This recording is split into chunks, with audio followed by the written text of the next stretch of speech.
Thanks, Cena. And so, first of all, I know that many of our listeners are aware that I got approached by by the transition team to be in some sort of an advisory role in the new administration. Um, that definitely is, I learned a lot about social media in that it blows. It's like remember when you were kids, you played the game Gossip, somebody whispered something by the time it got to the end, it was, Jeremy likes money. And by the time it got to the end, Jeremy robbed 5 banks and went to prison. Yeah. Um, and that's a bit the way this was. Um, and it did get elevated, and so here's the thing: my name was one of who knows how many swirling in a pot. Just like when we found out that Thomas Massey had been contacted, Congressman Thomas Massey. I mean, he's for us. He's our. I mean, he's our hero. He's like the champion. From everywhere. Yeah. Um, I love him. yes, His absolutely. his He's food independence yeah. doctrine. Yes. He spoke at the Weston A. Price Foundation thing this year and just lit them up. He's just a wonderful guy. Anyway, but his was only one of 15 names in the pot, and and really only one of two that I would consider friendly to to non. I'm just going to use non-chemical ag just for a broad brush here, for non-chemical ag and for food freedom. Um, so what you have here, I said basically you've got two people that have vision and no money, and 13 that have money and no vision, and and unfortunately in politics, everybody, I think we all understand this, often money kind of wins out over the no money and just vision. And so there were some terrible choices in the pot. One was Zippy, the guy. He's the president of the American Farm Bureau Federation. I can't think of an organization that has been on the other side of my whatever political interests all my life than the American Farm Bureau Federation. They're basically a shill for conventional, industrial ag. There was a lady who her career was with Monsanto. She's still there. RFK talks about agency capture. That's a perfect example of a Monsanto employee going into the USDA as the secretary. That would have been agency capture. Um, Another one was a career guy in livestock pharmaceuticals with Elanco, Eli Lilly.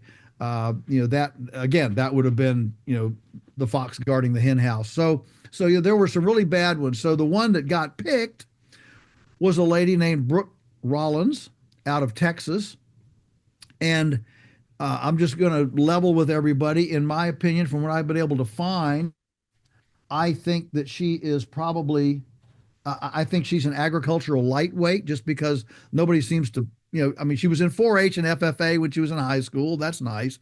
Grew up on a little family farm there in Texas, but she has not been in, she has not been in ag policy. What she's strong in apparently is managing, an organization. And of course, the USDA has 100,000 employees. It's a pretty big organization, and so many of us who were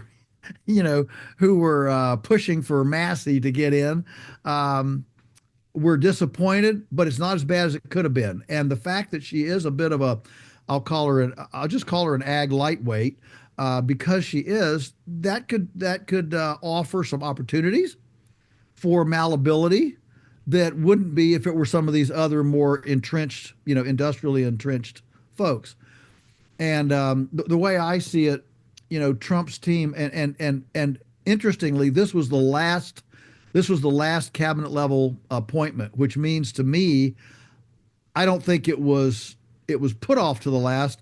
I think it was one of the most difficult. It was one of the most contentious. Look, Trump owed a lot to RFK. So I think putting RFK in as health secretary, I mean, Trump almost promised that even before the election. Mhm. When Bobby Kennedy came over to him, and so that was kind of a done deal. Well, that was a lightning rod. Here's the thing: in politics and diplomatic circles, you can only have so many lightning rods. If you have too many, you get derailed somewhere. I mean, Matt. So to give you an example of one that was too much, Matt Gaetz.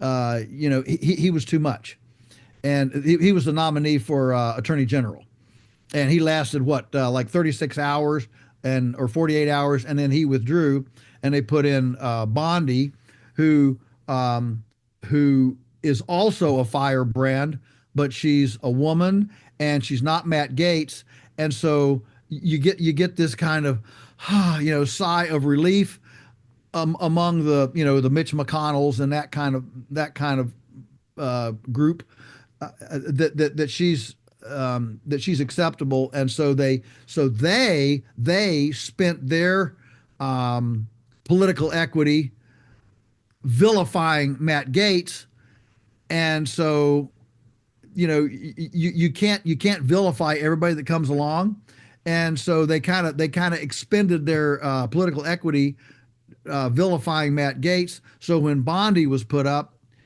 it was kind of a okay. Well, we got it. It's okay. We got to take her, and so I think that's what happened with the ag secretary. That it was perhaps the most contentious. There were obviously people who wanted somebody who would work very closely with RFK Jr. My big concern, once I knew they passed over Massey, was, well, I hope they don't get somebody in there um, to sabotage RFK Jr. on health. I mean, farming and food are kind of closely linked, Mhm. and so RFK Jr. and what he wants to do could easily be sabotaged by a very industrially minded, chemically minded USDA ag secretary. So I don't think Brooke Rollins is a I mean, she's for me, it's tepid. Okay, it's kind of tepid. It's all right.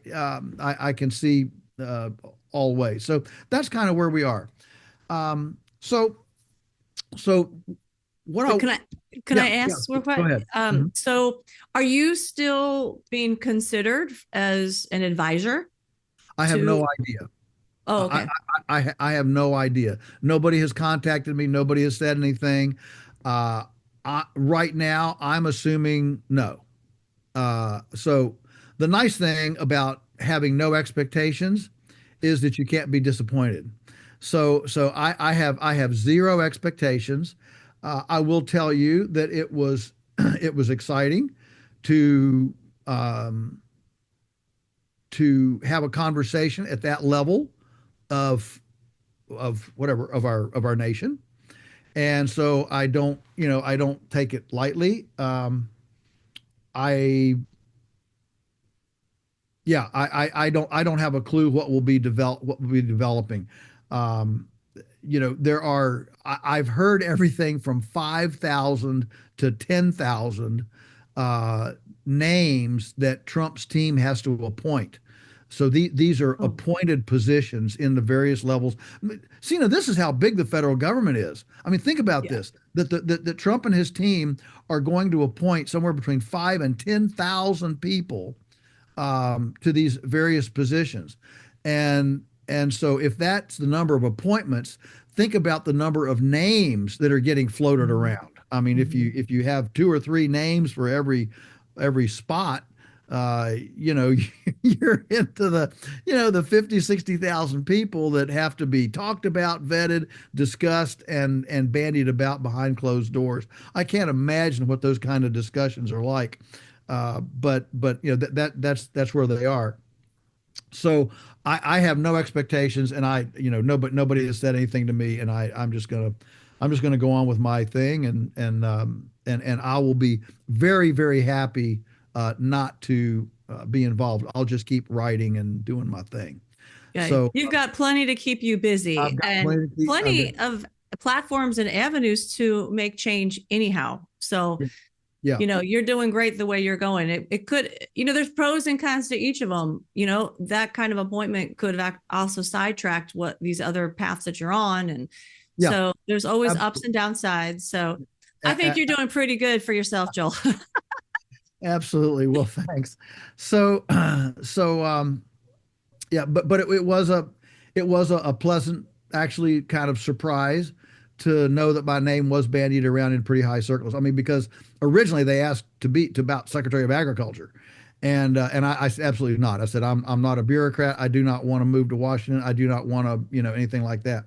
So then I downgraded it to something that was completely non-bureaucratic, something that I could do here from home and just maybe go to a few meetings a year or have some phone calls or whatever. Of course, I was so hoping that Massey would get in, but I get this, and frankly, he's needed in Congress, Yeah. and with this new change, with him holding his congressional seat, that bodes well to his ongoing, not only the Prime Act that he has in, but also the constitutional amendment that he has in Mm-hmm. for a constitutional amendment which reads the right of the people to grow food and to, I'm reading this because I have it on my wall here, posted, the right of the people. So as you listen to this, this is modeled very much, man, Massey is so sharp. It's modeled very much after the first amendment to the Bill of Rights, which is freedom of speech. The right of the people to grow food, grow food and to purchase food from the source of their choice shall not be infringed. So if you're familiar with the Bill of Rights, you know that the word infringed is a powerful, powerful word, and it has been, the subject of many, many court cases. What does infringed mean? And so this constitutional amendment would enshrine forever, or in our nation, the right of food procurement to the same level as the right to assembly, the right to speech, the right to worship, those kinds of things. Friends, want to dive deeper into our thought-provoking conversations? Become part of the Beyond Labels family today by joining below. For any gift amount, you'll get access to the full, uncut episodes. Every contribution, whether big or small, keeps this podcast going. So join us and expand your Beyond Labels experience. Thank you.